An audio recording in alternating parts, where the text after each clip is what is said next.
I welcome all of you once again to the Bhagavad Gita series organized by Wisdom Intellectual Forum Puri and Philosophy Family. Today we are going to have the 22nd lecture in the series. It is under the title The Dynamics of Pure Knowledge. Well, in the last session, Professor Das spoke on Bhakti Marga, and prior to that session, he also spoke on the secret of Bhakti.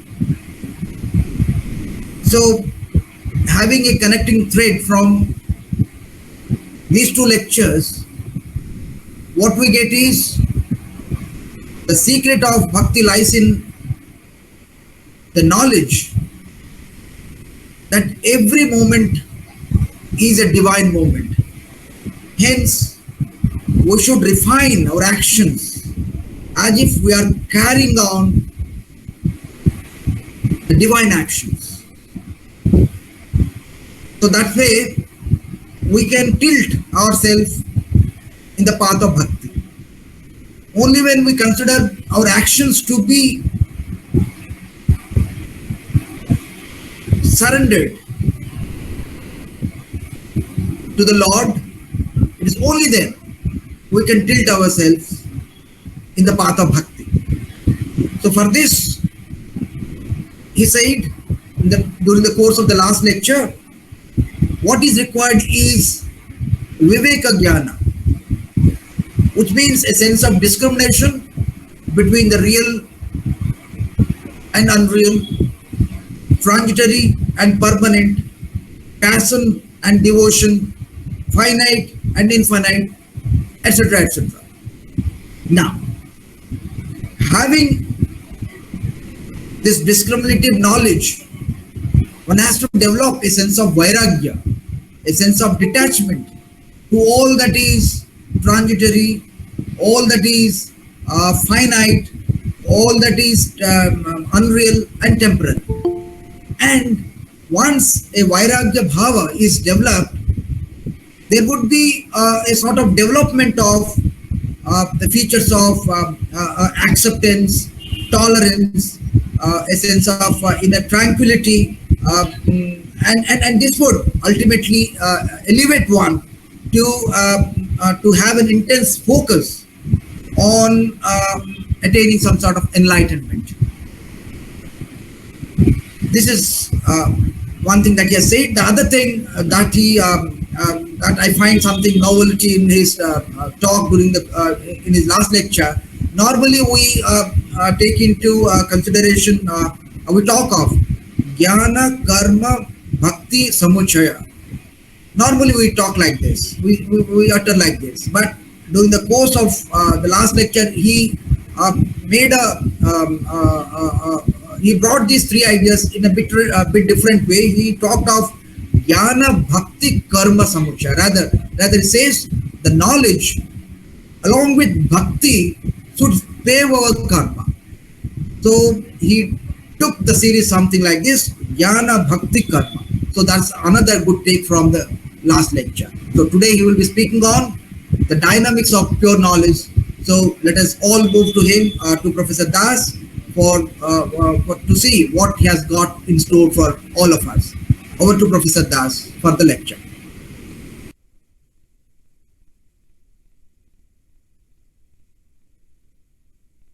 Am I audible, sir? Audible? Yes, sir. Yes, sir. Audible and visible both. Respected Dr. Rao, very esteemed participants of this session. Today we have a very beautiful topic.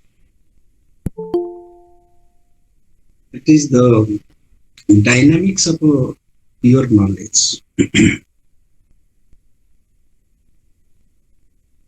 With reference to Kshetra and Kshetrajna. as discussed in the chapter 13 of the Bhagavad.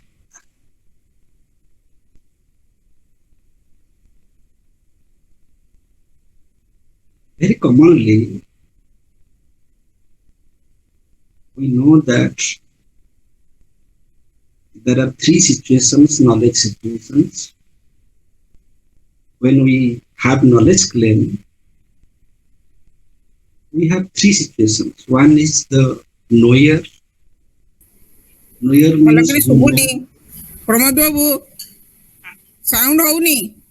I am not audible.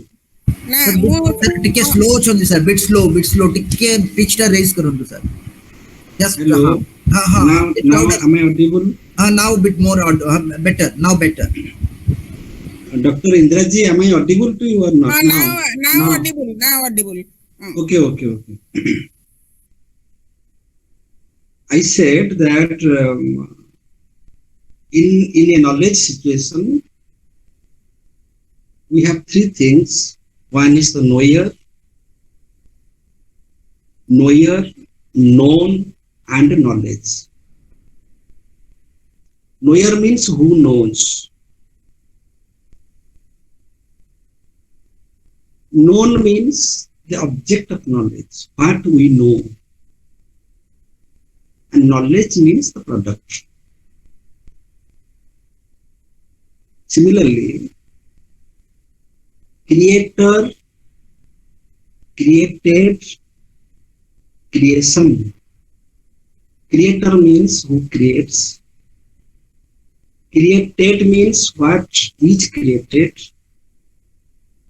And creation is the process of product. Process and product, both. Creation is the process and creation is also product. Knowledge is the process. Knowledge is also the product.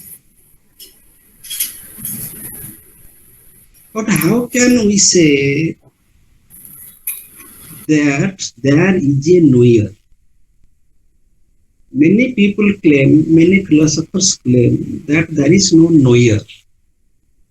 There is only the series of knowing, only the series of sensing. Sensation is a series. There is no permanent knower. Many philosophers claim this way. They don't claim knower. Even they don't claim the known.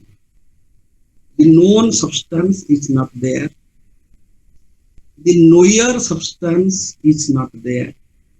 Only the knowing process is there. Only the sensation is there. We may take example of David Hume, and we may take example of David Hume in Western philosophy and Gautam Buddha in Indian philosophy. They don't claim any permanent self or any knower, and even the object of known, that is merely a name. Suppose we say I saw a table. Table is just a name. If it is a name of sense series, then they call it nominalism. If table is considered as a concept, simply a concept, then that is conceptualism. This way they interpret. But without philosophizing, without thinking so deeply about this distinction between knower, known, and knowledge, the common sense, what the common sense view of the status of knowledge situation. My submission is objects are there in the world around us. We see different objects. Suppose this is a table. Table does not know that it is a table. The flower does not know that I am beautiful. The plant does not know that I am a plant. The moment it is claimed that this is an object, that presupposes the knower.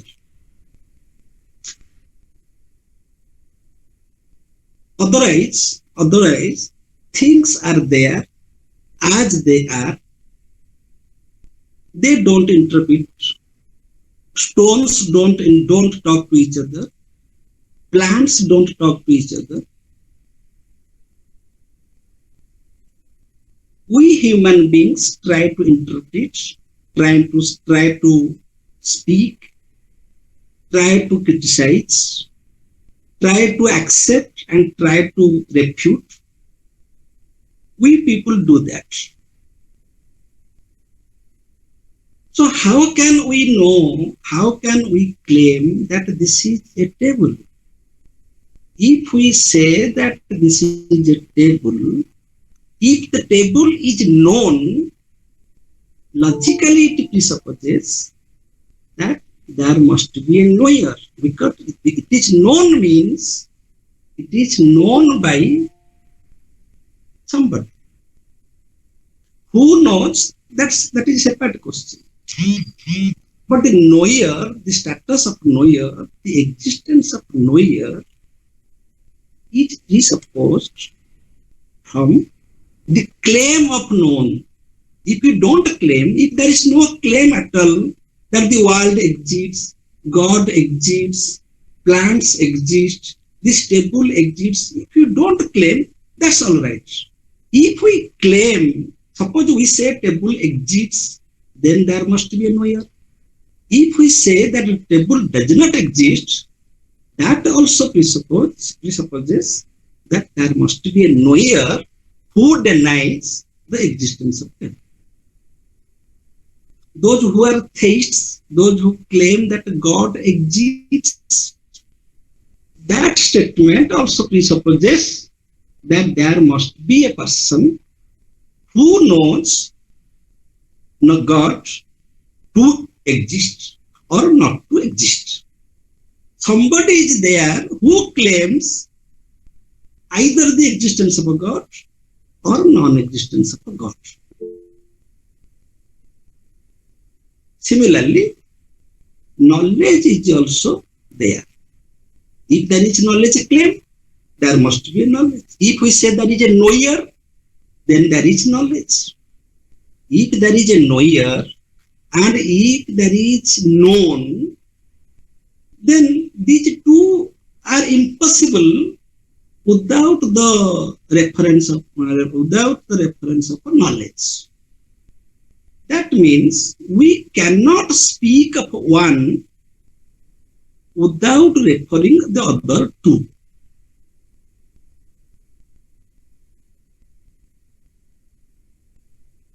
That means Kshetra means the field, Kshetra means the object, Kshetra means the field, the object of knowledge. Whenever we claim that this is a Kshetra, this is a field of knowledge, or this is a field of action, or this is a locus, or this is a substance, this is an object, that very claim presupposes that somebody is there who is claiming. The claimer must be there. Without the claimer, no claim can stand. No claim cannot exist in air. There is no abstract claiming. Every claim is very much concrete. It is logical. It is not a metaphysical issue. If there is a claim, there must be a claimer. It is logically proof. It is not a metaphysical proof. So the existence of a substance as the substratum of the properties, as the supporter of the properties, is not a metaphysical issue. It is a logical assertion. a common sense assertion. I shall say, those who do not know philosophy, those who do not know Bhagavad Gita, they can say so. They know this. If something is known, that means it is known by somebody. It is known by somebody. In Bhagavad Gita, it is said, if there is a Kshetra, then there must be a Kshetragya. Kshetragya means the knower. The knower of a Kshetra is a Kshetragya. Kshetra is the object. Kshetra is the unknown. The object of knowledge. Kshetra is the known. That which is to be known. If we utter the word Kshetra, that very utterance presupposes that somebody is there who is uttering and who is naming, who is referring Kshetra. It is common sense. There is no philosophy in it. Once we say that this is my body, that means somebody is there. Somebody is there. We may call it mind. That one mind, but mind cannot exist in air. Mind. Somebody owns that mind. If I claim that this is my body, these are my sense organs. If I claim that these are my sense organs, that means there must be an witness of my sense organs. Knower of known, knower of knower, knower of knower, knower of known. The second dimension, knower of knower. Knower of known means this body is unconscious, the Kshetra. This is a Kshetra. So, myself is the knower. I claim that this is my body. Then some philosophers will claim that no, everything is perceived by our sense organs. So sense organs or sense experience is the only source of knowledge. There is no interference of mind. If we have very active sense organs, very sound sense organs, then we can have knowledge, we can have perception. There is no need of mind. But that is not my point. If we claim the existence of anything, then somebody is there as the claimer. Somebody claims. If I claim that this is my body, somebody is there as the knower who knows and who claims that this is my body. Similarly, if I claim that something is perceived by my sense organs, if I claim this, if I simply go on perceiving like animals, then there is no problem. I am a part of my perception, then there is no problem. When David Hume says or Buddha says that they can see the series of perception, who is seeing? Who is that person who is claiming that it is a series? If we are victims of this flow of a sense series, then we can't claim. We shall simply flow on that series. There will be no interpretation. If we interpret that this thing is perceived by my sense organ, that means there is something beyond my sense organ, that may be mind or maybe anything else. X, that is X. That X is there, who is witnessing, who is interpreting, who is claiming that this is perceived by me, or this is a wrong perception, or this is a right perception. So that glamour is there.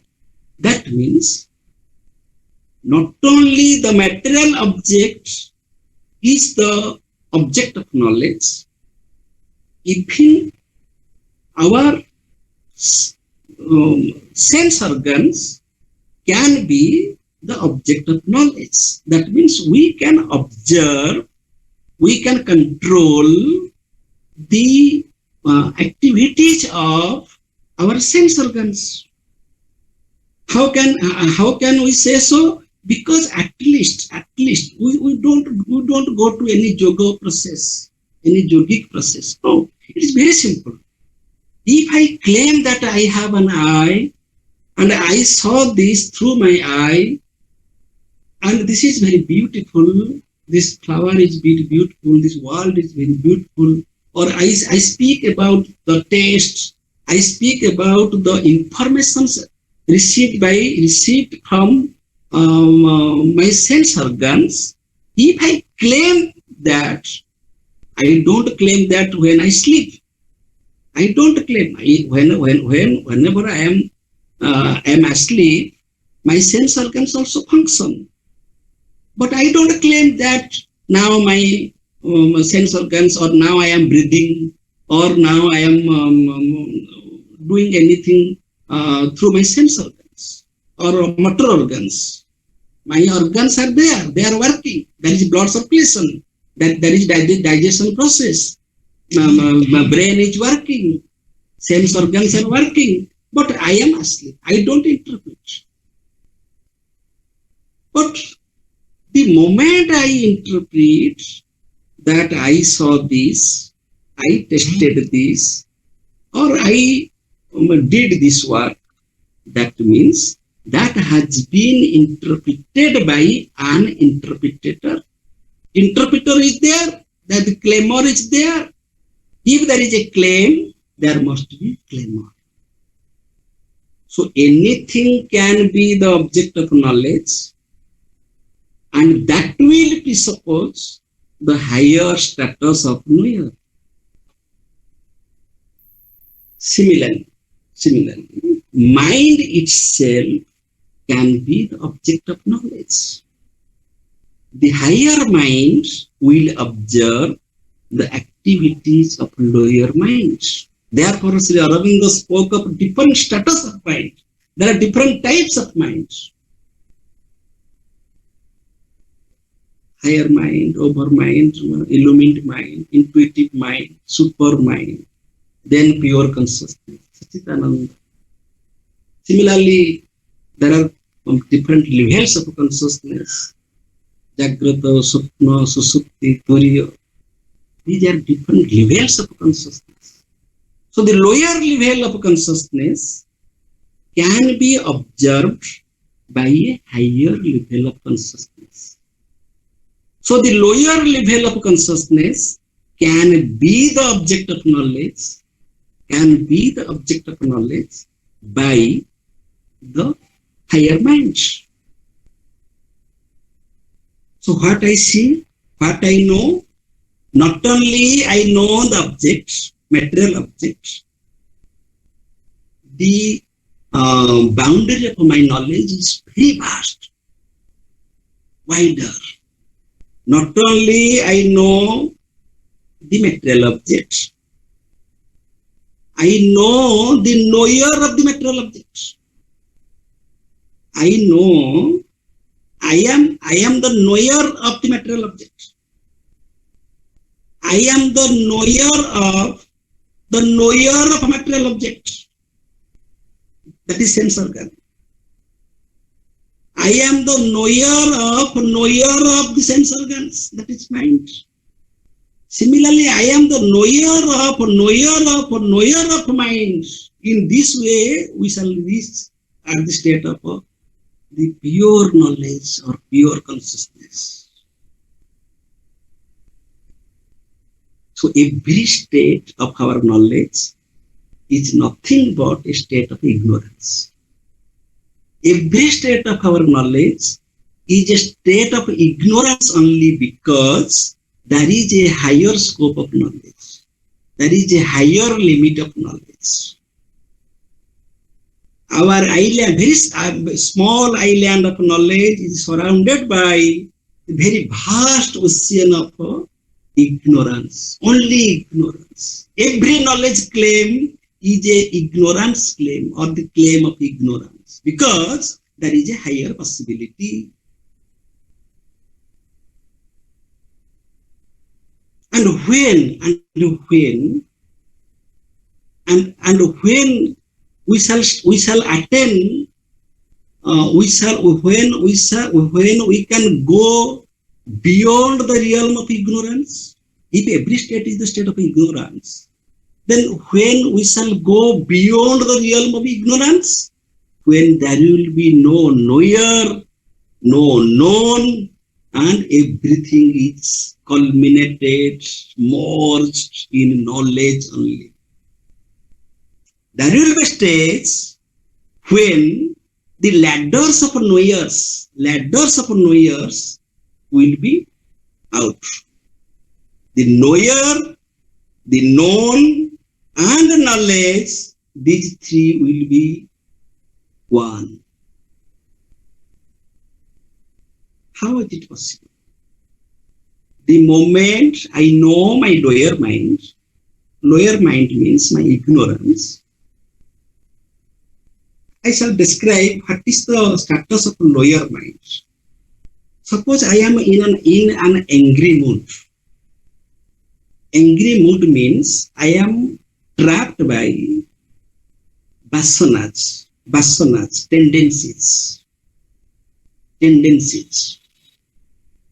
Vasanas or tendencies are cultured by me by my past life. Past life means the life of yesterday. The past life not means the previous life. Past life means past days. It is my habit. I have cultured my tendencies by my past habits.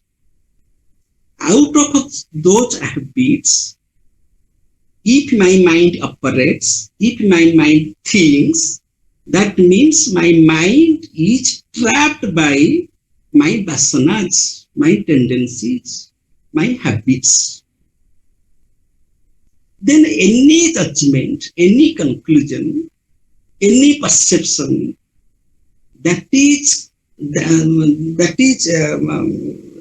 comes from such a prejudiced mind, such a dogmatic mind, or such a conditioned mind, conditioned by vasanas, by my habits, by certain forms. I am angry means I am in a format of anger.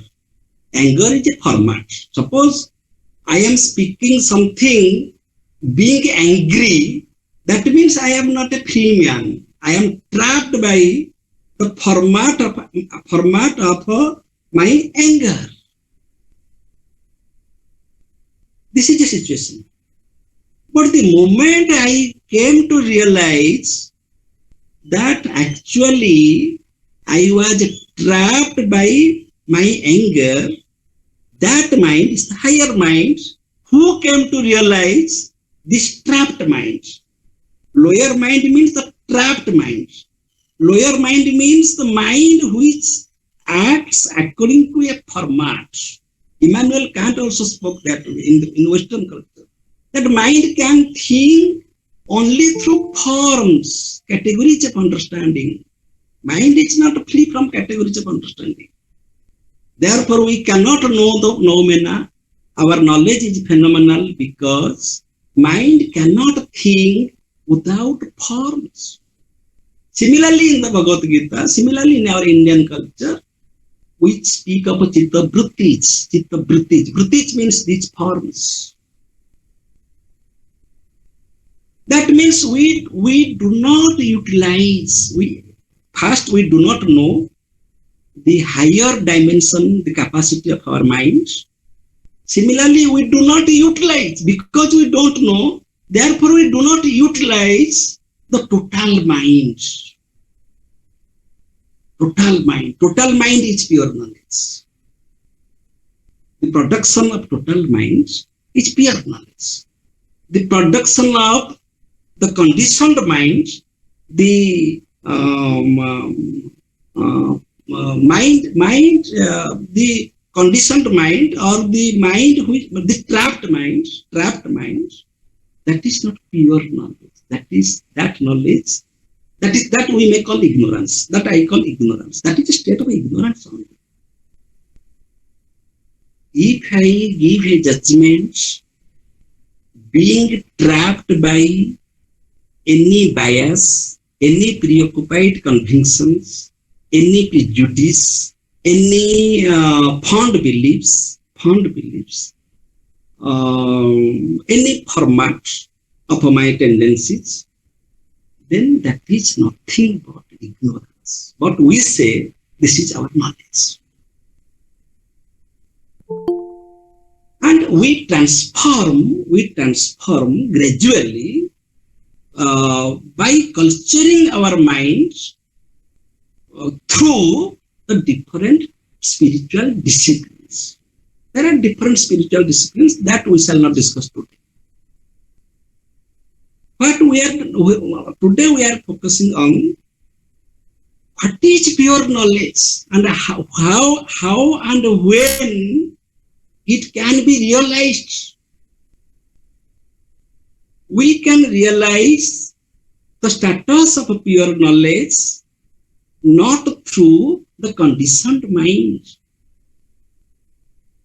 Not through the conditioned mind. Number one. Number two, if we are conditioned by our conditioned mind, then our existence is also conditional. And how can we know that we are improving, we are transforming? The very simple process. You don't do anything. Just witness. Just witness that, yes, I was angry. Yes, this was my mistake. Yes, I did this mistake. The realization of this mistake proves that there is a person who realizes. There is a mind who thinks about it. Then that mistake will be rectified. We shall go to the next step. But the next step is also a stage of preparation. That is also not the final stage. There also we shall commit another dimension of mistakes, another types of mistakes. So mistakes or ignorance has also different dimensions. The ignorance of a lower mind is not equal to the ignorance of a higher mind. The dimension of ignorance is also different. Then how can we rectify it? Now, if at least we came to know that this is even my mistake, then we shall go to the next step. Then to the next step. Then to the next step. One stage will come, then the knower will not search. The knower will not try to trace the object of knowledge outside himself. He will realize that he was a fool. What is within him? What is within him? He is searching that outside for lives after lives, for lives after lives. I am that. I am that. And that is me. So there is no boundary, no distinction between knower, knowledge, and known in that final stage. But no science will not believe this. Science will not believe this. Science claims that. Please don't confuse by saying all this nonsense. We are satisfied with our laboratory. We are satisfied with our experiments. And we believe in give and take relation. I saw this and I claim this. My perception is my claim. My experiment is my claim. And we can't speak anything. We should not claim anything beyond our perception, beyond our experiment. We are not ready to go beyond the laboratory tests. And very honestly, science also claims that if this is our method, this is our process of knowing, then we are also very honest in concluding that our knowledge is relative. We cannot speak of the absolute truth. We cannot speak of the pure knowledge. We can only speak of the relative knowledge. So because our ladders do not reach that, our instruments do not reach that.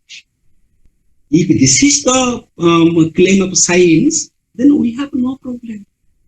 We admit that, yes, this is your process, this is your method, and this is your reach. You can reach this, you can reach here. But matter does not end there. This is the discipline of psychology, discipline of mind, because we are endowed with a very sophisticated mind, very cultured mind. So this is a matter of self-realization. This is a matter of self-reflection. Then, without being confused, we shall just realize one thing, that whether we are able to witness our lower mind or not. This is a very simple task. This is a very simple task. Whatever you think, just you ask yourself whether you are flowing on your thought process, or you can witness your thoughts. This is a very simple question. Suppose you are angry. If you know that you are angry, all parents know. A mother knows that she is angry. She is getting angry and she is punishing her child. She knows it. But the child does not know. The child knows that my mother is angry. This is the difference. That means the child, the mind of the child and the mind of the mother, the difference is that the child knows that this is the real anger of my mother, but mother is angry, but mother knows that she is not angry. So there is something beyond. There is something beyond in every state of our existence and every state of our experience and every state of our realization. There is a sense of beyond, and we can know this intuitively.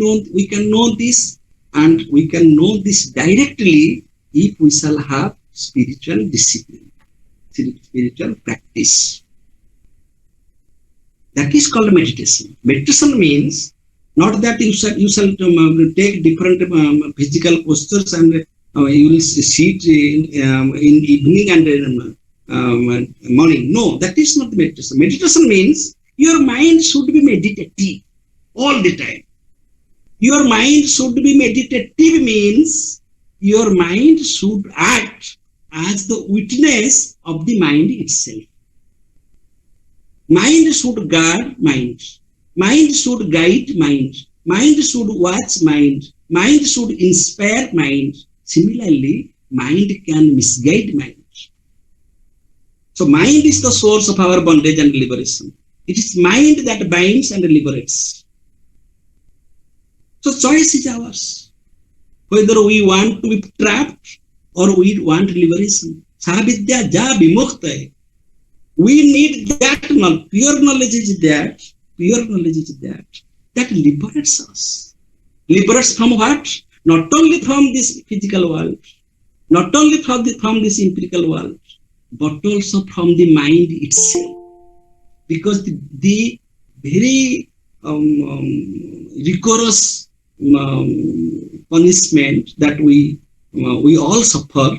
That is the punishment from our own thinking, ill thinking of others, wrong thinking, negative thinking, thought which is trapped by our tendencies, our vasanas.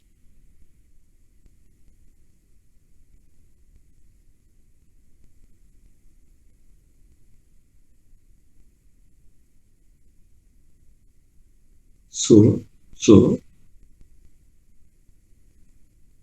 knower, known, knowledge. Science claims, on the one hand, science claims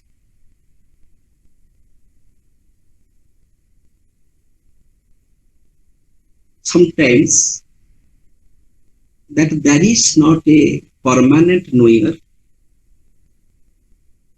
and the object of knowledge is also not permanent. Only there is a series of knowing, process of knowing. On the other hand, science also claims knowledge is not possible without the agent. Without the agent, suppose we shall say pure knowledge is possible without the knower and the known. Science will not agree. Science will not agree. Science will say it is a myth. How can knowledge is possible without the object of knowledge and without the knower? Then we shall say that at least then that's all right. Then you agree with this. No. Then also they will claim the knower is not permanent and the object of knowledge is also not permanent. I get confused. What is the real claim of science? Science claims that knowledge is not possible without the agent. Knowledge means there must be the agent and there must be the object of knowledge. This is one claim.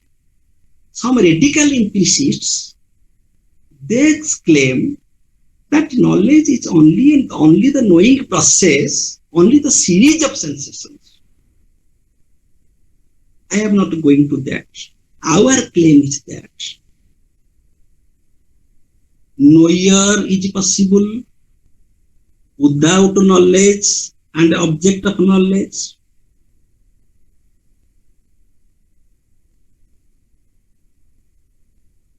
Knowledge is possible without knower and the known, that is pure knowledge. Similarly, creator is possible without creation and created. Creation, the very creation is also possible without creator and created. It may sound absurd, but this is the fact. We shall discuss that. First, we shall discuss how knowledge is possible without knower and known. If knowledge is not possible, very simple thing. If knowledge is not possible, if the possibility of knowledge is not there, then no knower can know. No knower can have that knowledge. Possibility of knowing is there, therefore the knower can know. In other words, consciousness is there as an objective reality. If it is of the knower, then it is subjective. If it is there without the knower, then it is objective. My point is, man, it's not my point, it is there in Shastras. If consciousness is not there, then nobody has a capacity to be conscious. If the possibility of knowing is not there, no knower can know. Possibility of knowing is there, therefore the knower claims that he knows. This is the difference between materialists and idealist philosophers. Materialist philosophers claim consciousness is not there as the objective reality. Consciousness is the epiphenomenon or the byproduct of matter. Consciousness is the byproduct of matter. It is the epiphenomenon. So matter is there, atoms are there. Consciousness is produced. It is the epiphenomenon. It is the byproduct of matter. That means consciousness is not the consciousness is not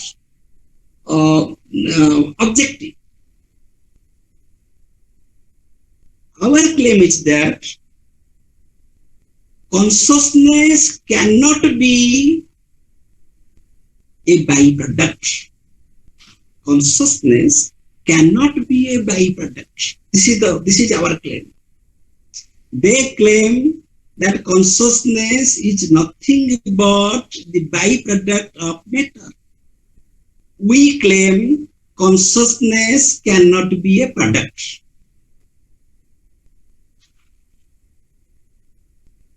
Consciousness cannot be a product. Consciousness can be a producer. Consciousness cannot be a product because that is the final point, that is the final status of knowledge. It is that for which everything is known. So consciousness is that entity which cannot be a product of anything else. This is our concept. Therefore, why we said so? We said so because being everything known, there is still a possibility of going beyond. Being everything known means being a lower status known, there is still a possibility of knowing the higher. Again, being that known, there is still a possibility of going beyond. That means every state of knowledge, every state of consciousness can be known by a higher level of consciousness. So that higher level of consciousness ensures the existence of the lower levels of consciousness, the existence of this material world, and the existence of everything, the production of everything, the creation of everything. Very simply, I first told, the moment we claim that is matter, that is body, that presupposes that there must be a knower. That means there must be a consciousness. Consciousness is there, therefore matter is claimed to exist. That means consciousness is not a product of matter. Matter does not explain, my body does not explain, my body does not convince me that I am conscious. Because I am conscious, I am convinced that I have a body. So consciousness is not a product of matter.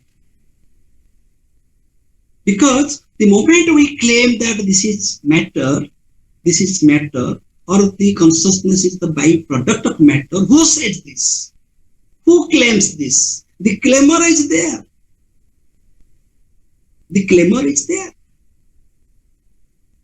Therefore, this is the difference between their conviction and our conviction, their beliefs and our belief system. And as you believe, so you know, and so you live your life. Therefore, the life of a materialist and the life of an idealist differs. If we think that consciousness is the product of matter, then we cannot value our consciousness. We can never reach the higher level of consciousness because it is easily available in the market. Consciousness is available in matter means consciousness is available in market. We can purchase it. We can purchase it. Therefore, knowledge is power. Therefore, knowledge is property.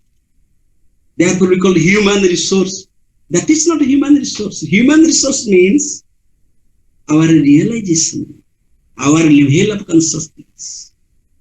A resource person is that person who has better realization, who has better level of consciousness. But we think that a resource person is one who has done PhD, delete, etc., etc., etc. This is knowledge is property that is available in universities. Knowledge is not that. Consciousness is not that. Consciousness is not a product of any university. Consciousness is not a product of any society. This thought is there if we believe that consciousness is the byproduct of matter.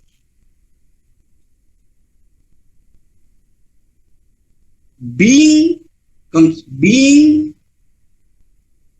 consciousness, because consciousness is there, at least we claim that this is matter.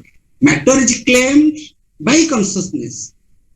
Matter is claimed by consciousness. Consciousness is not claimed by matter.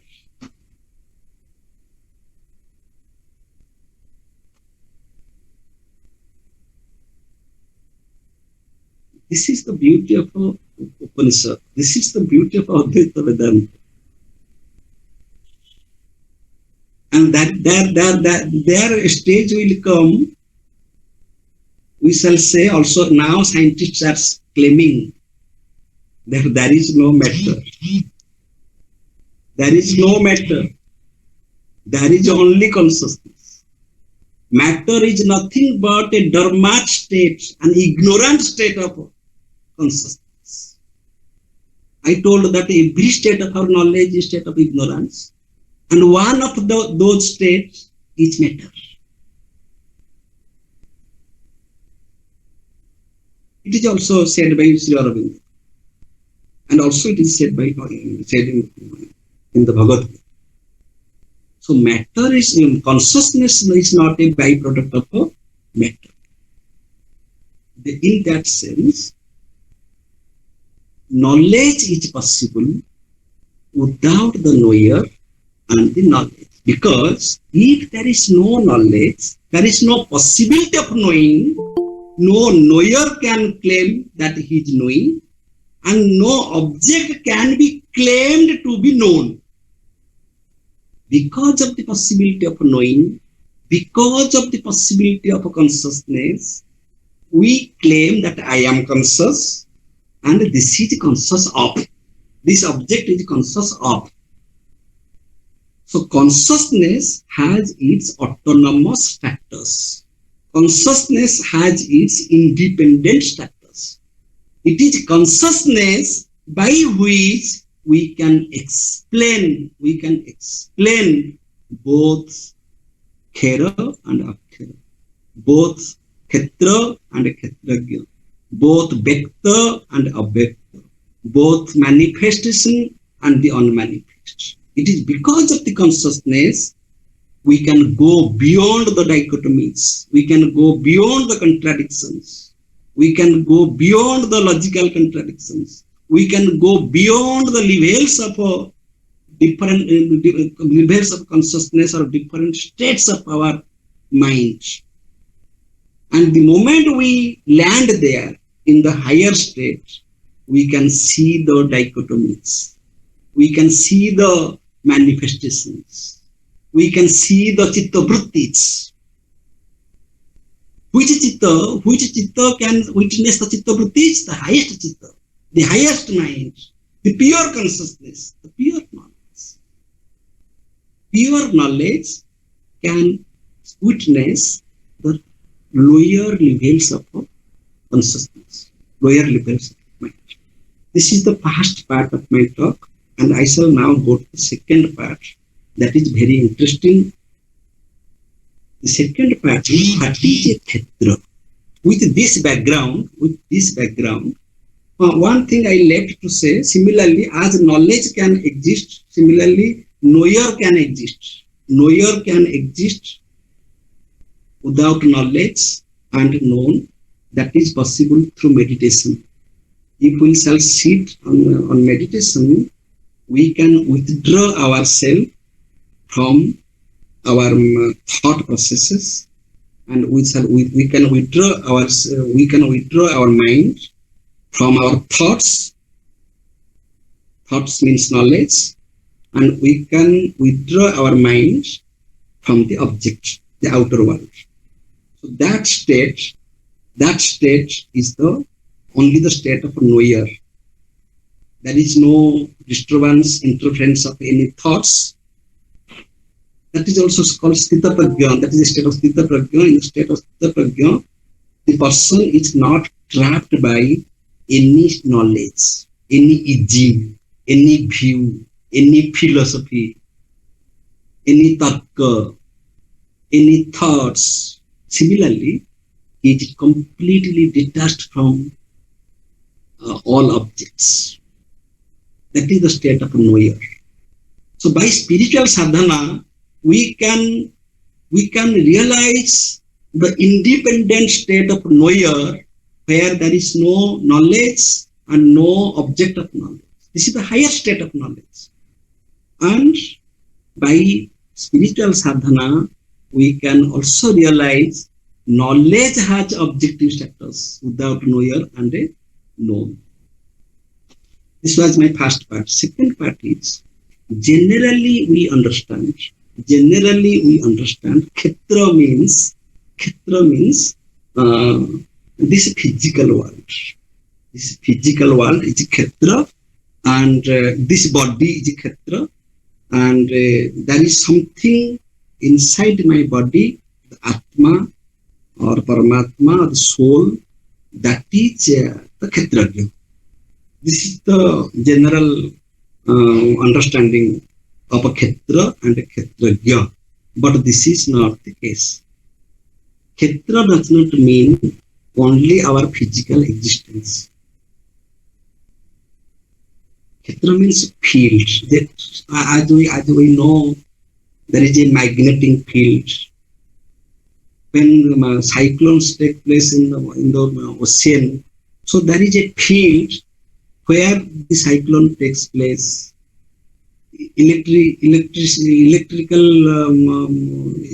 Electrical field, magnetic field.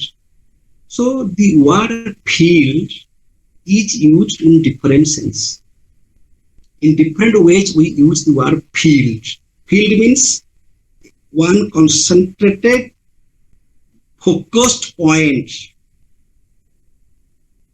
where energy becomes functional. That is the field. Similarly, khetra does not mean the physical world, or khetra does not mean that this is my physical body. Khetra means my sthiti, my existence, the field of my existence, field of my knowledge, field of my ignorance, field of my emotion, field of my my transformation. In that sense, we can use the word khetra. That means all the time we are bound to discover ourselves in a particular magnetic field where there is a gravitational force, a pulling of our tendencies, vasanas, that is our khetra. So every state of knowledge, the state of ignorance means every moment we exist in a particular field of our emotion, our feelings, our understanding, our convictions, our beliefs, our efforts, our imagination. That is the field, that is the khetra. In addition to the meaning of a khetra as my body. Yes, this body is the khetra. Because of this body, I become functional. I do different types of activities. That is khetra. My brain is also khetra. Even my mind is also khetra. That is my khetra. In which khetra I am living. In which khetra I am trying to do my works. Similarly, minds differ, activities differ from person to person, understanding differs from person to person because their field of existence are different. Field of spirituality, field of material existence, field of psychological existence. If my field of existence is psychological, then there is a chance that I may become mad. There is a chance that I may become mad. If my field of existence is spiritual, I can never become mad if the entire society will try. Because my field is beyond psychology, beyond mental state. So we have to create our field. Similarly, our family is a field. Our institution is a field. Suppose I am working as a HOD. So my department is a field. I have to play there. That is as cricketers, they play in a field. Similarly, every workplace is a field. I have yoga karmasya kausalam. I have to know the skill of doing action in my field of a field, in a platform. This is now I am talking. This is a field that I am talking to the audience. Now I am discussing one topic. So this is my field. I should be conscious of my field. I should concentrate upon this particular the duty of this particular field. So our family is a field. Our workplace is a field. Our society. Similarly, now Afghanistan, the Taliban situation, that is also a field. Every person's activity, every person's behavior, every person's way of thinking, his field of existence, his field of emotion, his field of feelings. So khetra means this. Khetra means my sthiti, where I exist. Where I exist means not this physical world, my mental world and my spiritual world. My mental world is also a state of my existence. How I interpret this world, what is my world view, what is my sentiment, what is my feelings for others, what are my convictions, what was my family background, how I am nurtured by my mother. All these things determine my field of existence. And what is my swadhaya, what is my what I shall say, sadhana. That's if whatever may be the precondition of our life, whatever may be the condition of our birth, but in this life we can change our field of existence. We can change our field of mental state. We can change the field of our some spiritual existence. We can change our field. That is yoga. Yoga means to reach the higher field of consciousness, to live in the higher field of consciousness. So first of all, we have to recognize that yes, this material world is a field of my existence. I exist there. This empirical world is real. Vyavaharika satta is real. I need artha and kama. Artha and kama are very much real. Dharma is also real. Moksha is also real. Dharma, artha, kama, moksha. These four values, purusarthas, are necessary for life because they are necessary for the existence in different fields. Artha is necessary in a particular field. Kama is necessary in another field. Dharma is necessary in its own field. And to be free from all fields is moksha. After all, we have to be fieldless. We have to be free from all fields. That is Paramapurusartha. That is moksha.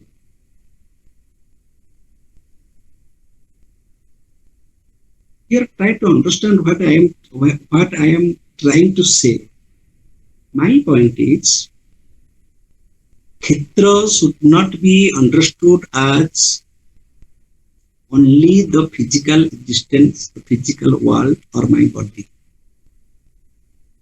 My mind is also a Kshetra. As I think, so I become. What I think, what I speak, how I behave, that determines my Kshetra. This is one thing. Second thing is, Kshetragya. Who is Kshetragya? Kshetragya does not mean that who knows only the physical Kshetra. Kshetragya is he who knows all Kshetras, all fields.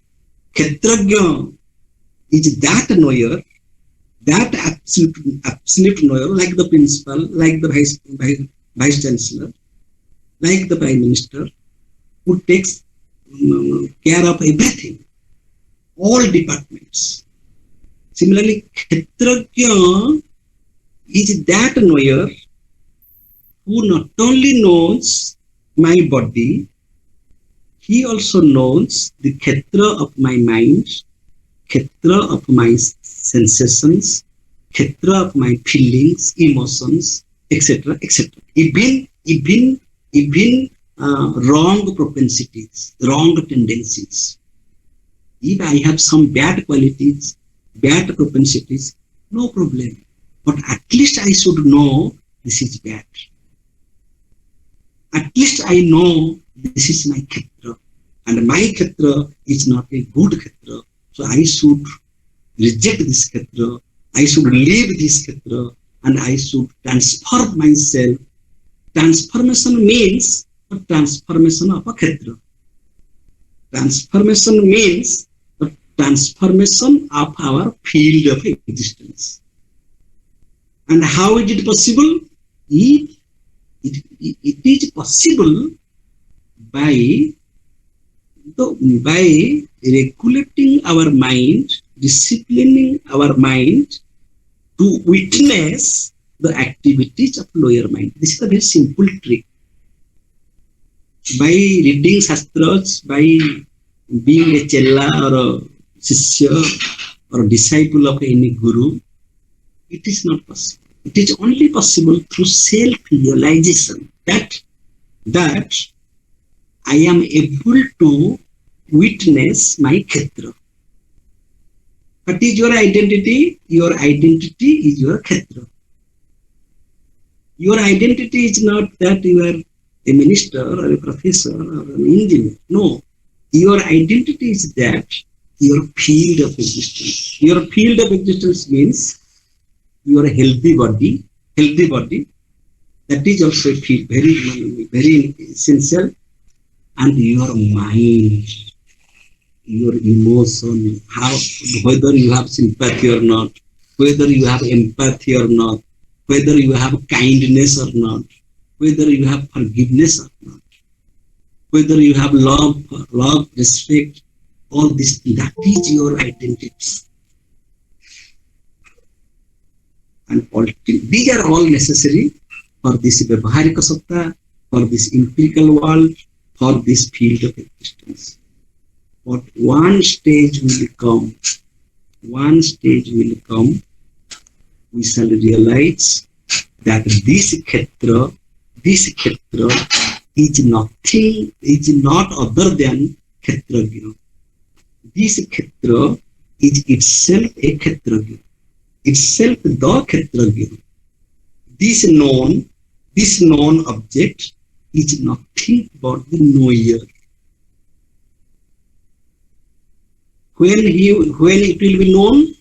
In the final state of knowledge, that is called pure knowledge. Till we attain pure knowledge, we have conviction that I am the knower and these are my Kshetras. Knowing the Kshetra is important. But that is not the final stage. A final state will come when one will realize that the very Kshetra itself is a Kshetragya. That means the Kshetragya was mistaken as a Kshetra. That means the Kshetra was superimposed upon Kshetragya. The Kshetra was superimposed upon Kshetragya. Or the Kshetragya was concealed in Kshetra. Kshetra becomes vibrant, Kshetragya remains. As we take photograph, there are two sets. One looks very vibrant and other looks like a shadow.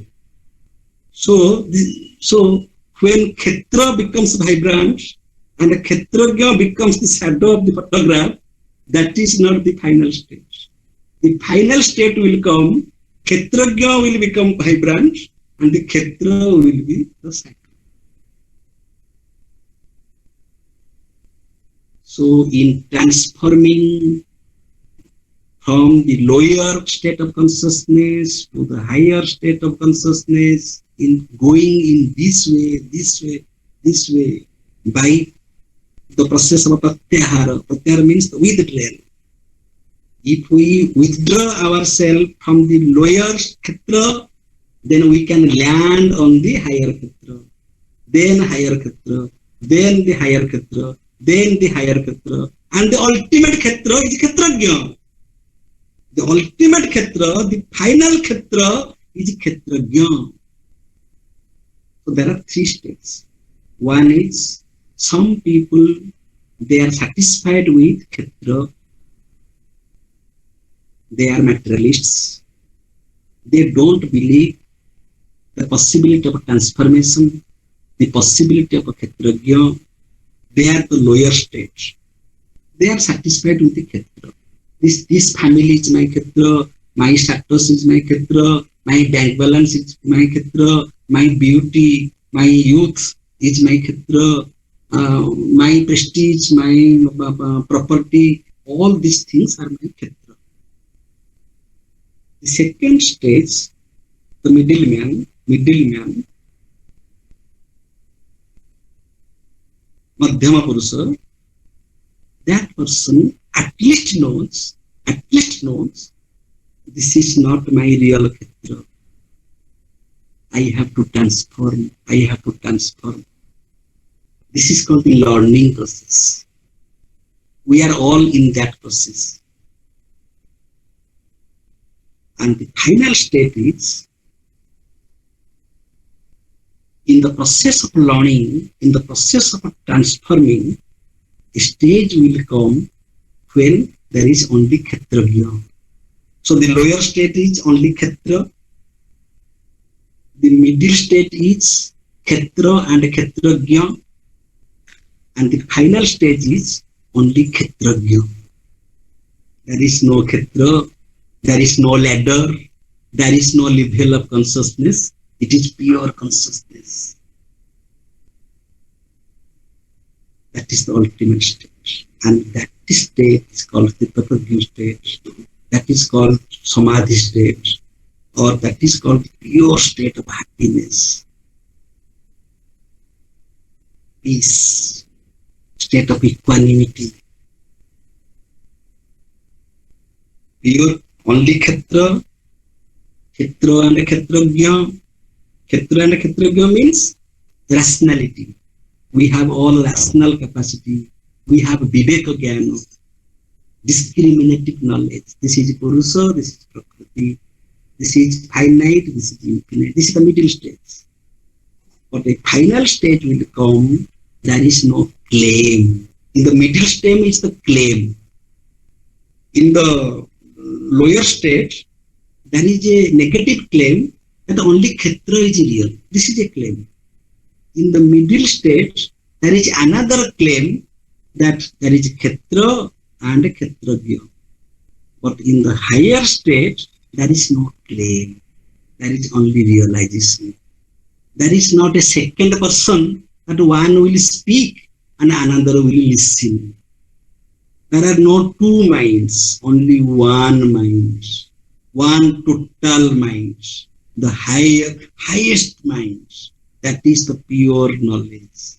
As the salt of doll of salt is immersed in the ocean. You throw a doll of salt, it remains.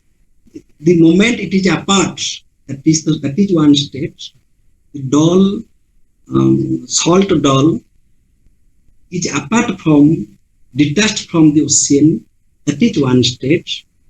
The moment you throw it into the ocean, the processing, that is the middle state, it is merging. And one state will come, it is merged. It is merged. There is no dull. There is no dull. There is no dull. There is no ignorance. There is no knower. There is no other. There is no Kshetra. It has become Kshetra. Thank you.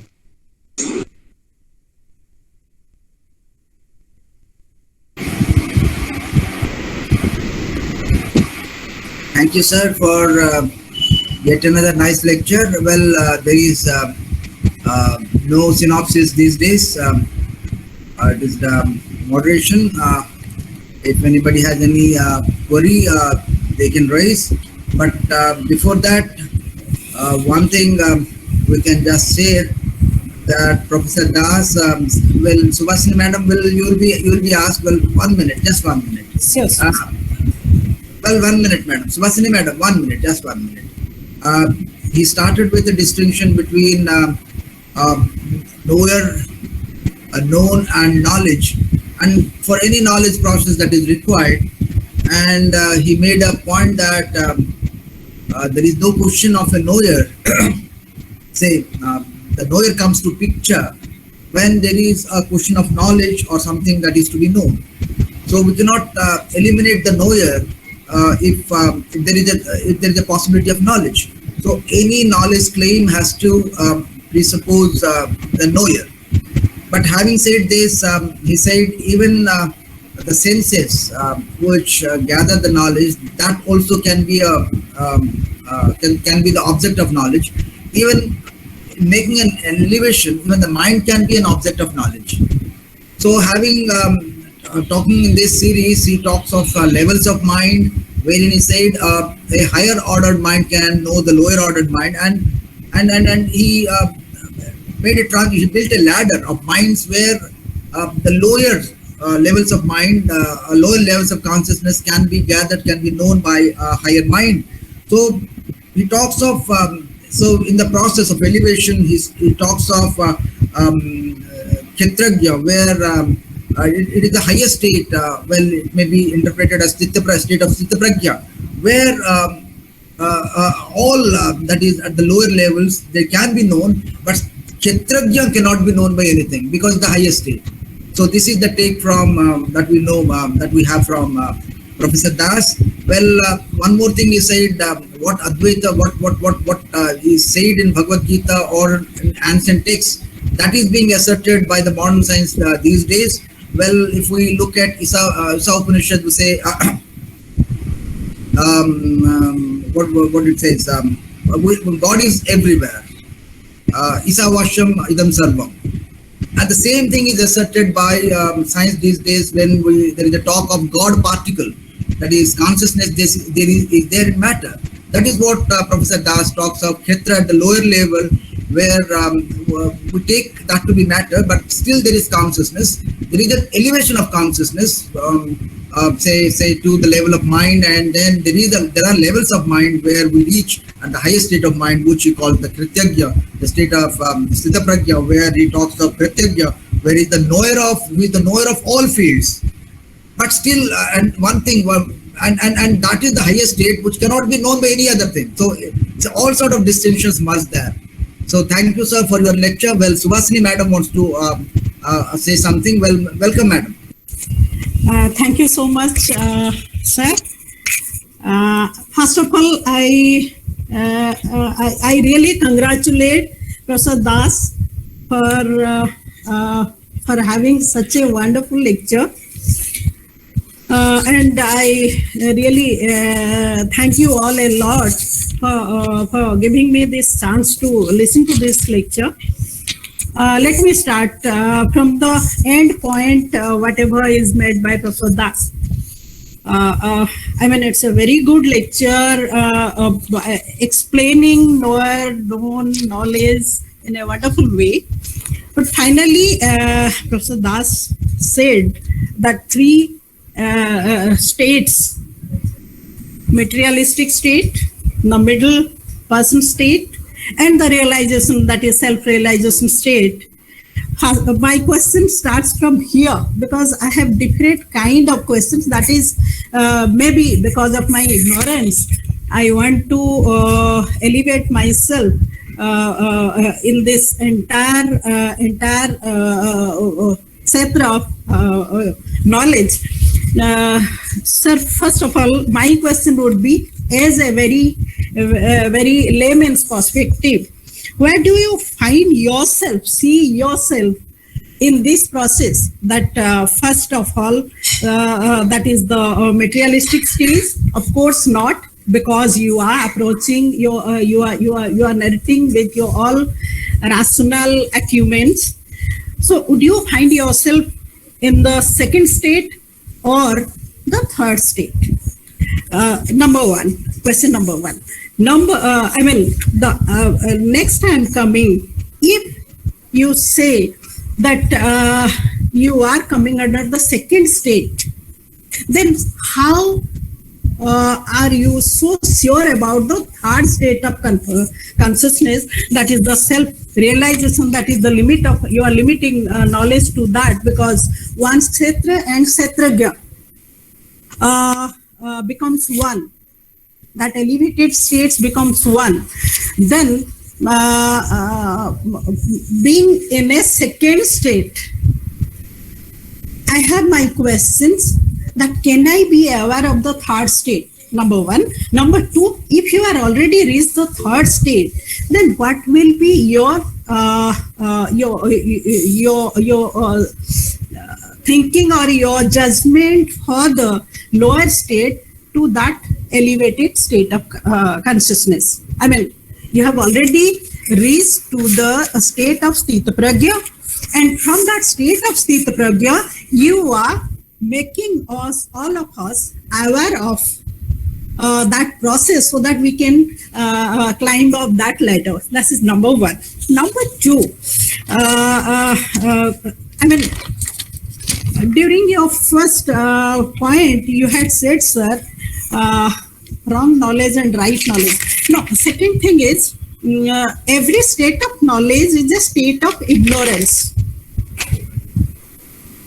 So, I think taking the word ignorance, do you think it is right? can't we say that it is a lower state of knowledge and we are elevating ourselves after putting our rational acumen? We are elevating ourselves slowly, gradually, the way Aurobindo said also, towards a higher state of knowledge. Every time we are, in case we have that rational acumen and our kshetra is prepared to receive that acumen, then I can elevate myself from a lower state to a higher state. So, I have my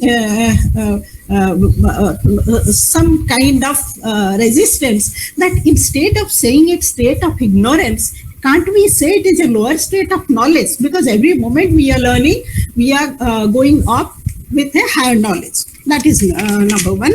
And number two, when you said that wrong and right thinking, you said initially you had stated distinguish between the wrong and right thinking or good and bad thinking.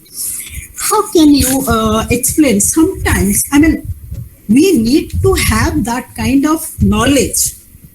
What is the criteria? I can ask you, what is the criteria to distinguish between wrong and right thinking or good and bad thinking? How can we, when we are teaching in a classroom, how to make our youngsters aware of these kind of things so that they can remove the bad thinking and they can uplift themselves with the higher thinking or right kind of thinking? Because the more we will direct them with the right thinking, with the correct thinking, with the good thinking, I think we are preparing a better generation. Thank you so much, sir. These are few observations and few questions. Wonderful for your talk, sir. Thank you. Over to Professor Das to respond. Sir, ମୁଁ ଟିକେ ଆପଣଙ୍କୁ କହିଥାନ୍ତି। Sir, yes, sir. Let Professor Das respond to this, and then please you will be asked, sir. First of all, let him respond.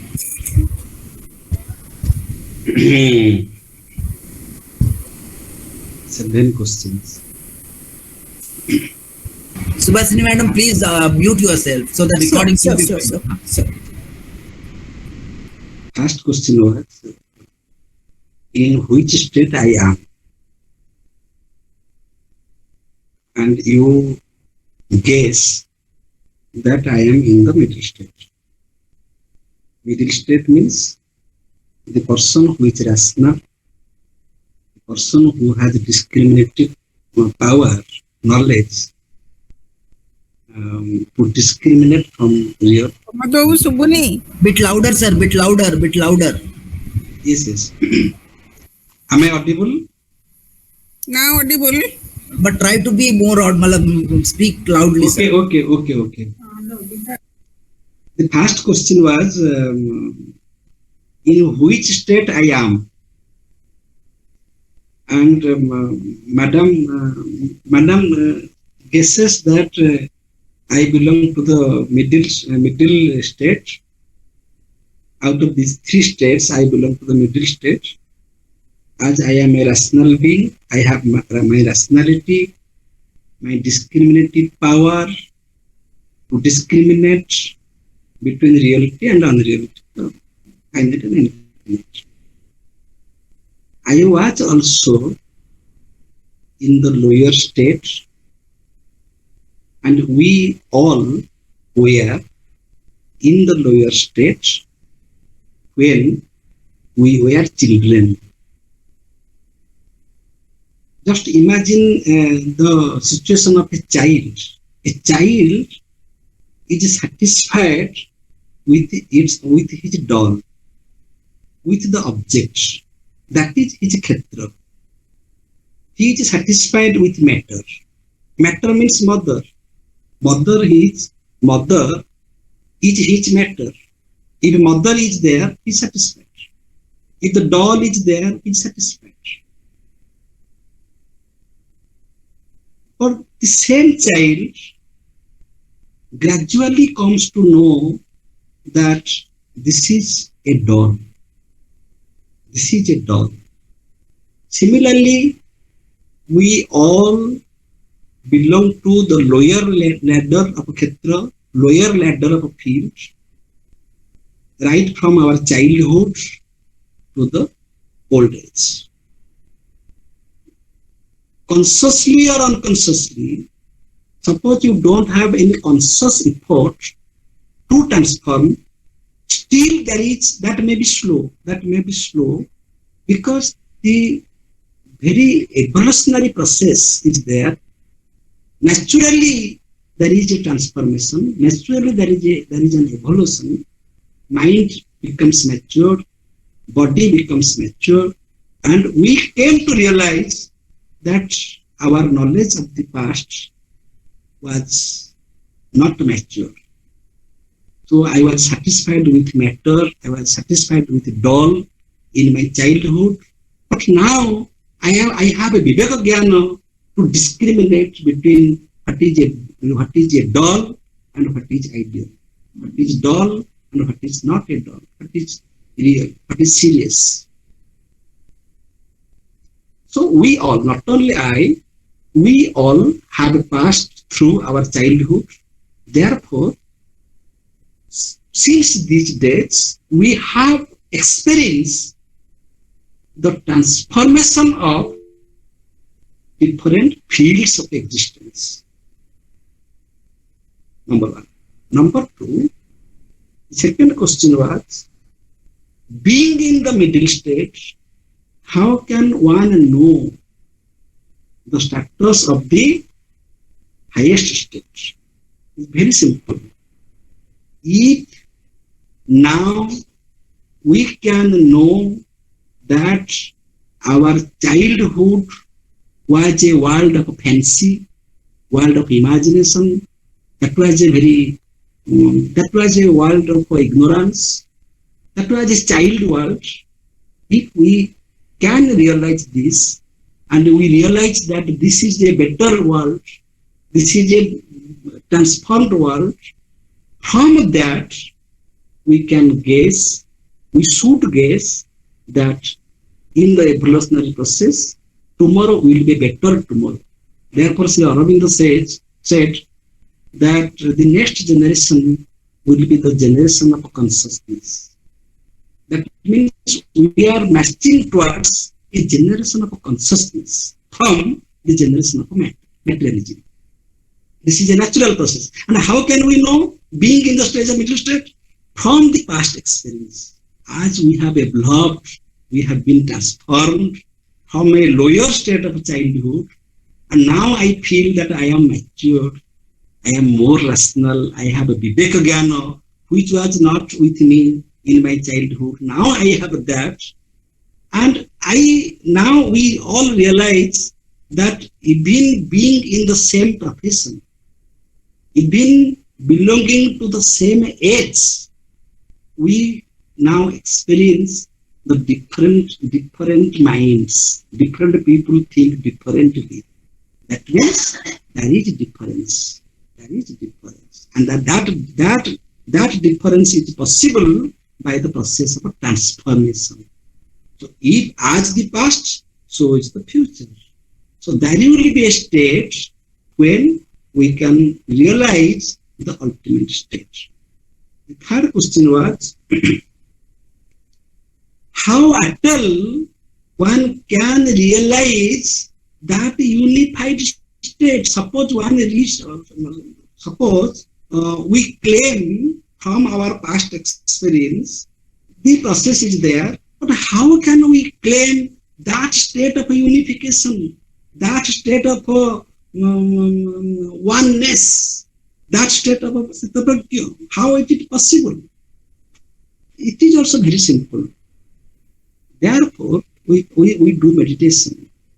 If we don't do meditation, just you see, whenever you are going to sleep, you leave everything and you go to bed without hair.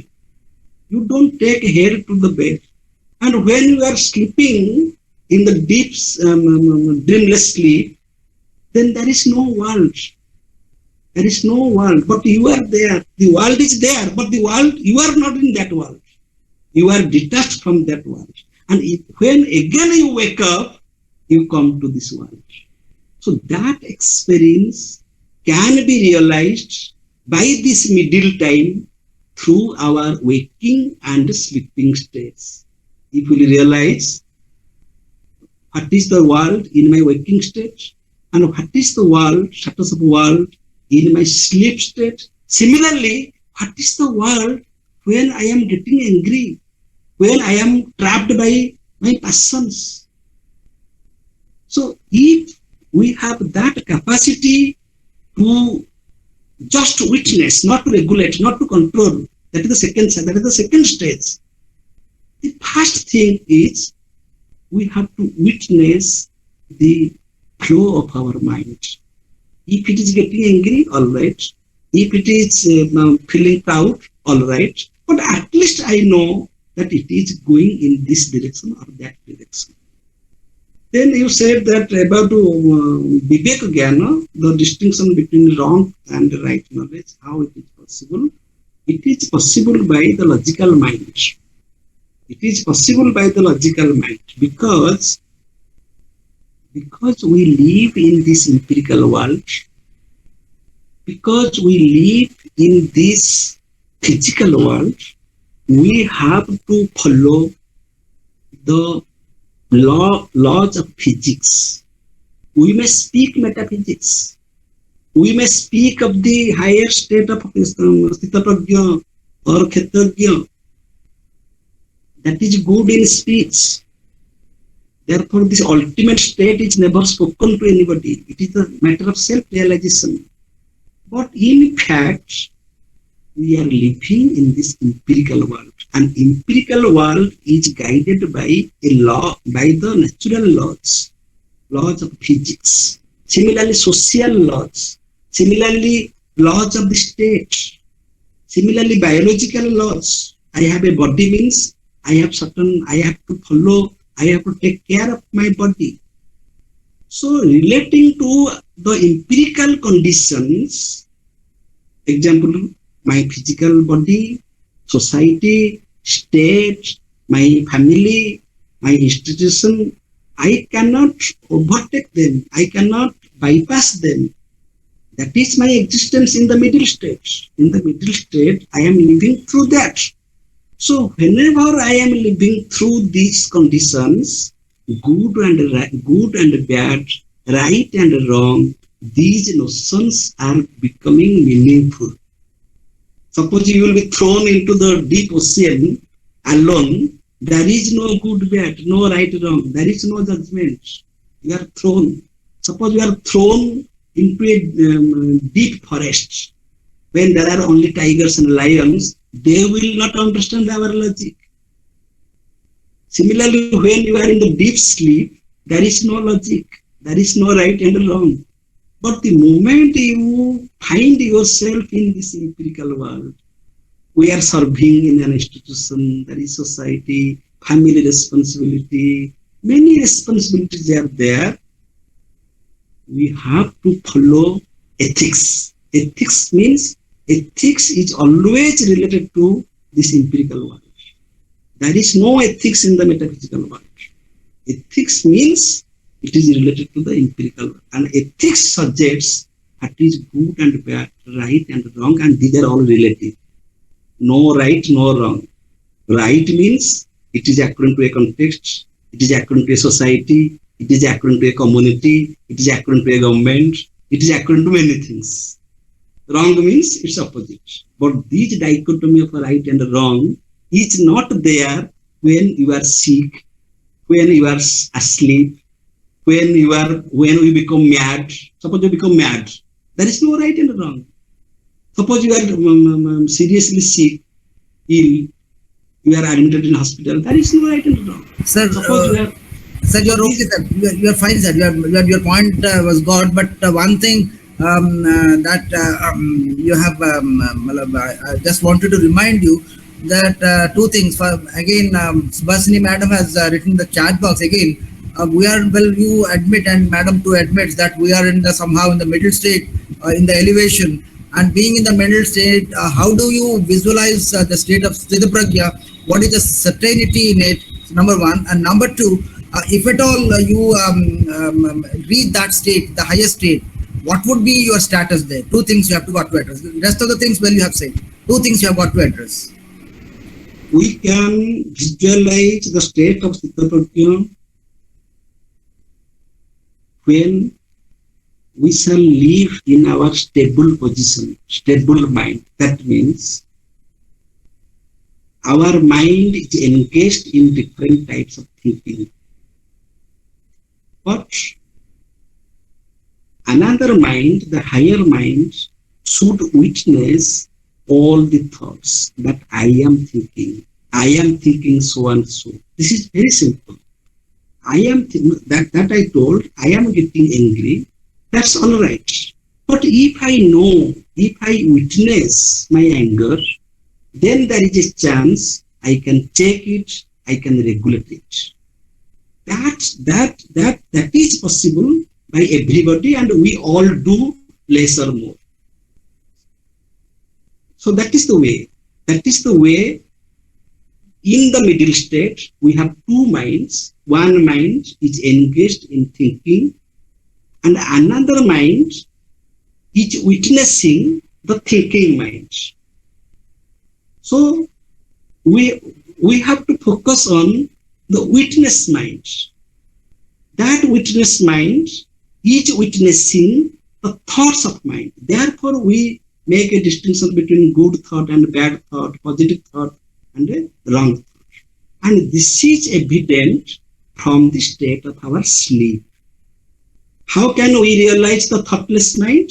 Because when we are going to sleep or we are in the deep sleep, there is no thought, but there is a mind. So that state is experienced by us. When we wake up, we come to know that I was asleep, I had a mind, but I had no thoughts. Similarly, in the waking state, though we have thoughts, we have to witness our thoughts.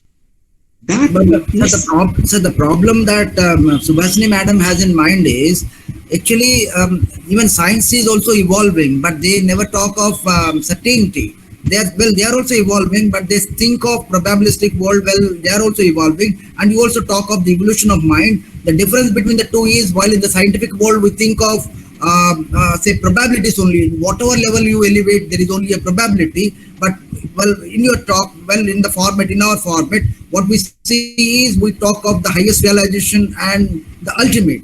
And so there is, and you make a claim of certainty. What justifies you to go to that height and claim that certainty? That's the problem that Subhasini madam has in mind. No, science has no option. Science is bound to speak of probability. Science is bound to speak of relativity because that is his process. Science cannot speak of absolutism. Because therefore I told that if we claim that is the object does not claim that I am the object.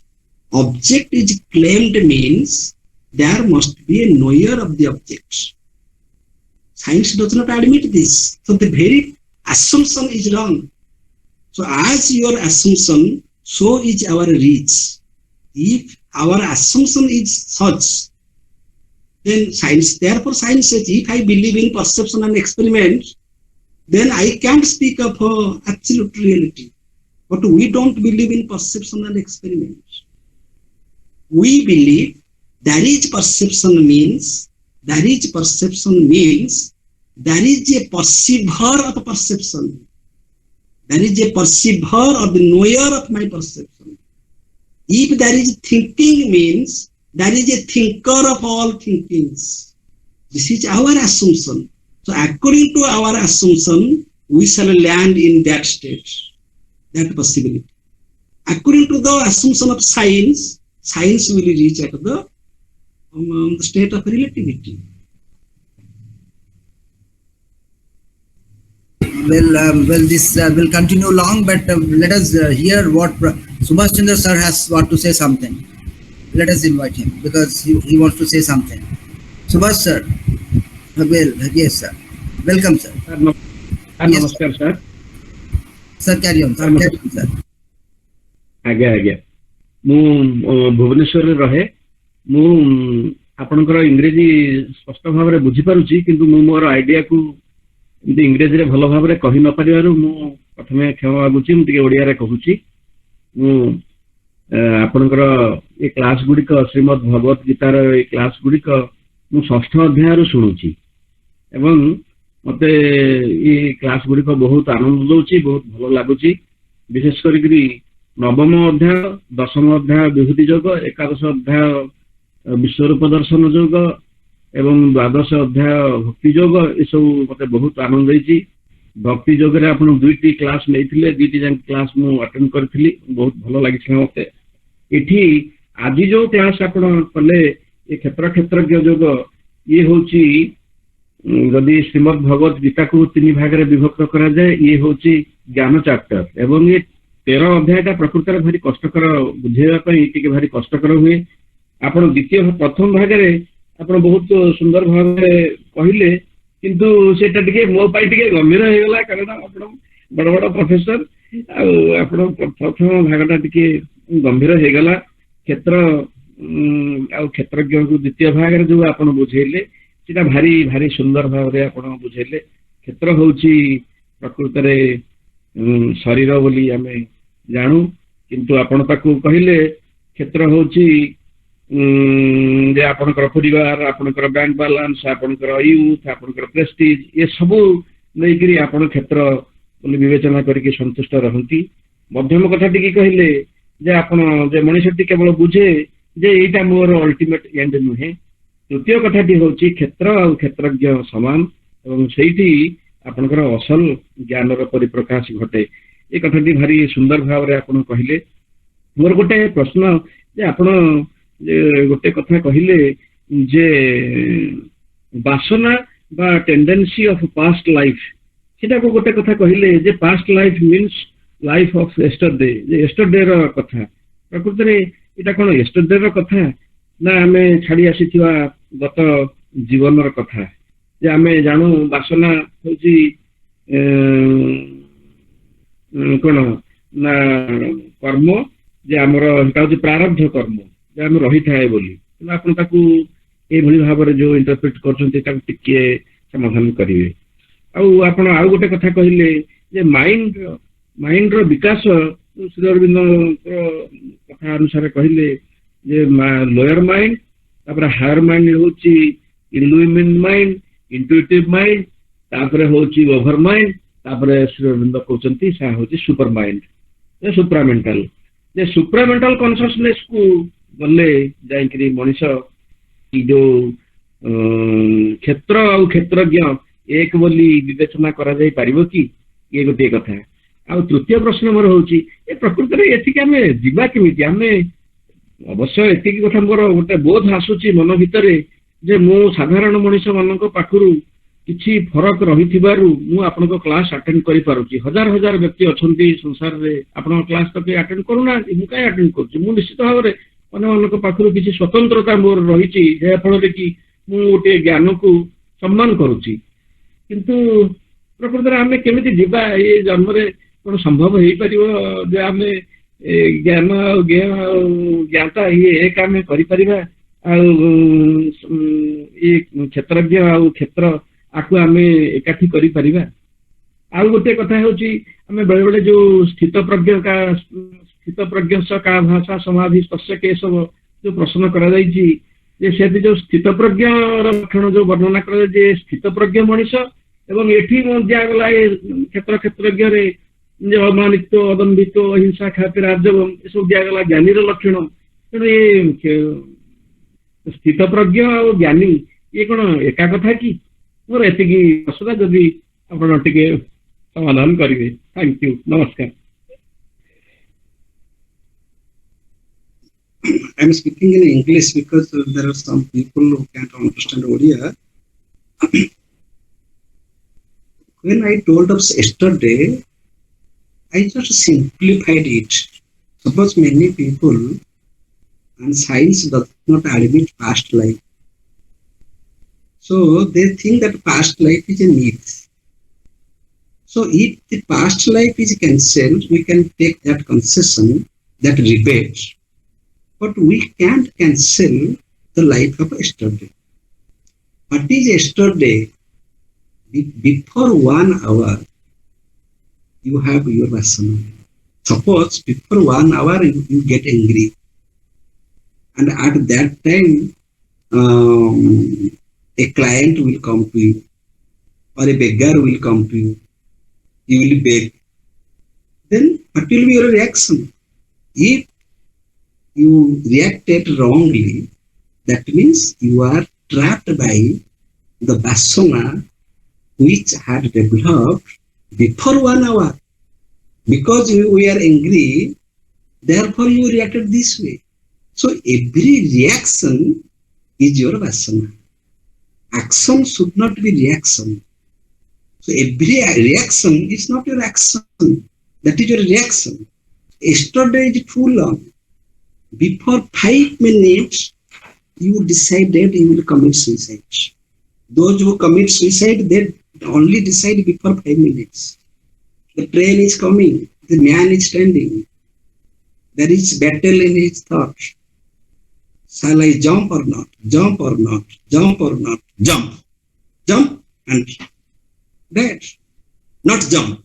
Saved. One moment. So you are conditioned by one moment's thought. That is your vasana. So if we shall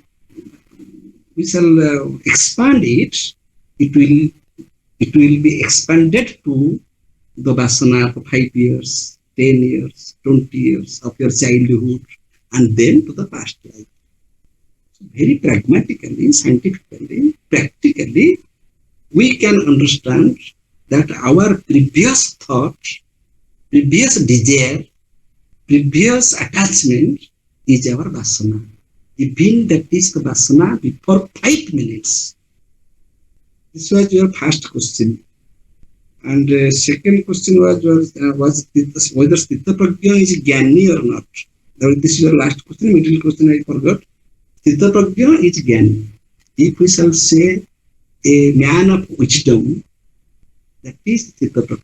Otherwise, we are satisfied with knowledge and information. Our young mass are now satisfied with information. Those who have rational ability in the middle stage, they believe in logic and they do very good arguments, and they are expert in speaking from different perspectives. They have their analytic minds. That is knowledge. That we try to know something from different perspectives. But that is not the sign of wisdom. Wisdom is that which stays with you. Sthita means stable in knowledge. Whatever you know, if you know the truth, be stable with that. Stay with that without fluctuation, without exception, without excuse. That was the problem of Arjuna. Arjuna was confused in the battlefield, that I shall not fight with my relatives. He was confused. At every place, every time, every circumstance, if your knowledge, if you stay with your knowledge, if you are stable with your knowledge, then you are a man of wisdom. That is Sthita Prajna. Only Prajna is knowledge.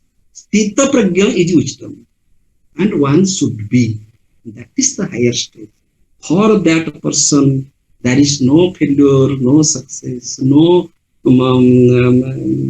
bitter feeling, no mine and thine, nothing. Thank you. Thank you, sir. From your last lines and what Shravani Misra madam has said, well, she wants to know whether the state of samadhi, is that the state of the pure knowledge?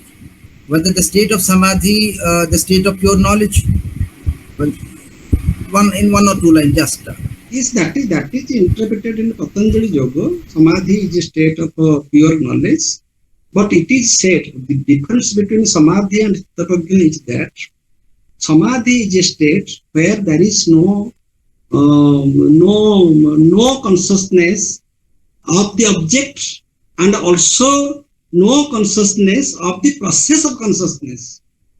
But in that state, no one can stay for a long time. It cannot stay with this body because his body will break. So samadhi, therefore you have to return from samadhi. So samadhi, as it is discussed in Patanjali Yoga, it is a very higher state which is not possible to hold for a long time. But sadhakas, those who are practice, those who are spiritual practice, they go to that stage and again they return to the empirical world, to their lower level. Otherwise they can't exist. But Chitta Prajna is very practical in Bhagavad Gita. In the Bhagavad Gita, Chitta Prajna is a state where man has a neutral mind. Man is beyond his thoughts. Man is beyond his vrittis. Man is beyond the forms of thoughts. And in that state, man is not trapped by either thesis or antithesis. Man is neutral. And with that mind, we can live our practical life in our family. Suppose family, husband and wife decided to go outside, and wife got dressed very well, and immediately husband will say, no, we are not going. Then if the wife is getting reacted, that means she is trapped. One should be ready for any situation. Have and have not. This or this not. What I have, what I have not, both are illusions. So I shall be ready for either positions. That mind is Chitta Prajna. Be ready, don't expect, and be ready for the unexpected situations. Whatever will come, I shall accept because I am not trapped by any condition. That mind we should have. Otherwise, we will be trapped. Otherwise, we are laymen. Okay, sir. Thank you, sir. Thank you. So, your response to this, has a response to what Dr. Subhasini Barik Madam has asked. If at all there is an elevation to the third state, what would be your status? Well, you have very nicely said. If at all there is an elevation to that state, in that state one cannot last long. One has to return back again to this second state. Otherwise, the body will break. So this is a nice take from you. Well, that is one thing. And the second thing that I wish to add is we are in the second state where reason plays a part, where logic plays a part, where analysis, synthesis play a part.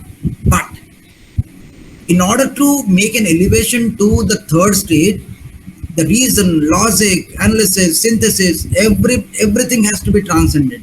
The senses are to be transcended, body has to be transcended, even the mind has to be transcended.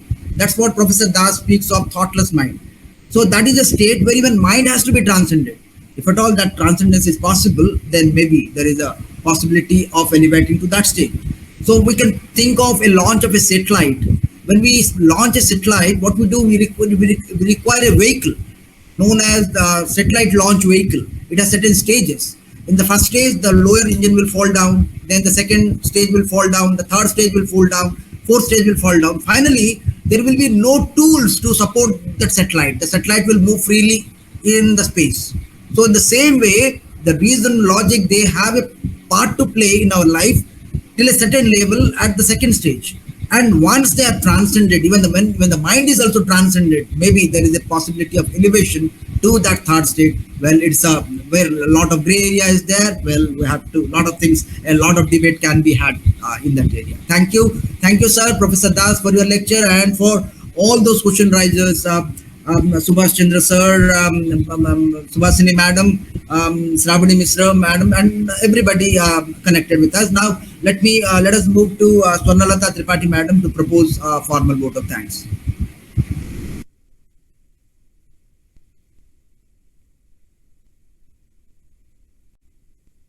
Swarna madam. Swarna madam. Namaskar to all. Namaskar to all. This was again a beautiful session of the Gita lecture series. I thank all the participants for their presence and responses in this session. We thank the speaker of this session, Pramod sir, for delivering a beautiful talk on the dynamic, pure knowledge with reference to the concept of Kshetra and Kshetragya. We are all grateful to Dr. Rao sir for his beautiful synopsis and coordination on behalf of Wisdom Forum. I thank Dr. Rao sir for his sincere effort in making this program successful. I thank all of you. We shall meet again in the next Saturday evening with a new topic. Thank you, Pranam. I also thank you, Madam, Swarna Madam, for making this event possible. And you are behind this entire series. So I also, on behalf of Philosophy Family, thank you, Madam. So thank you, everybody. Now let us wind up this session. Now I declare the meeting closed. Thanks, everybody. Namaskar.